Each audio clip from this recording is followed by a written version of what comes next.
really an attempt to say, here, South Africans, we have a challenge. We need people to be employed. And we know that there's been more and more of the new people coming into the economy, largely to a large extent will be youth. So we're hoping with this intervention that those that start businesses or even extend their businesses and they're able to access this, they'll be able to really rise up to that challenge, and in that process youth will be employed as well. The main differentiating factor of the Grow scheme from the other financiers or from even our own normal funding is the interest rate that we offer on this. Because what we're saying is, for you to access it, you need to create jobs at a cost of not more than 500,000 per job.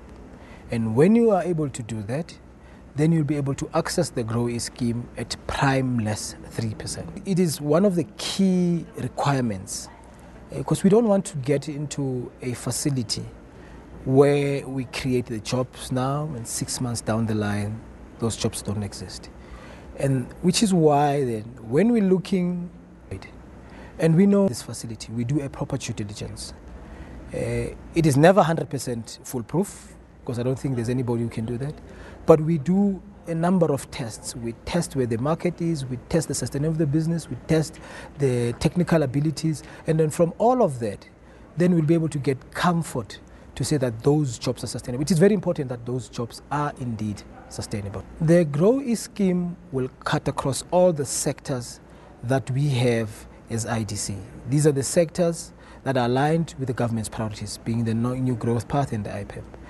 And this facility, because we want it to be sustainable, people will have to be able to repay the facility. The main aim of the of the Grow scheme is to ensure that we encourage business to create jobs much faster than they would ordinarily.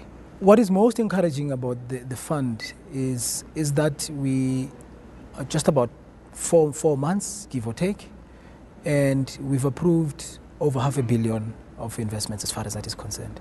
And in those investments have a potential of creating about 3,000 jobs. To us, that's most encouraging. Naturally, I mean, we still have a long way to go. I mean, there's about 9.4 billion still out there.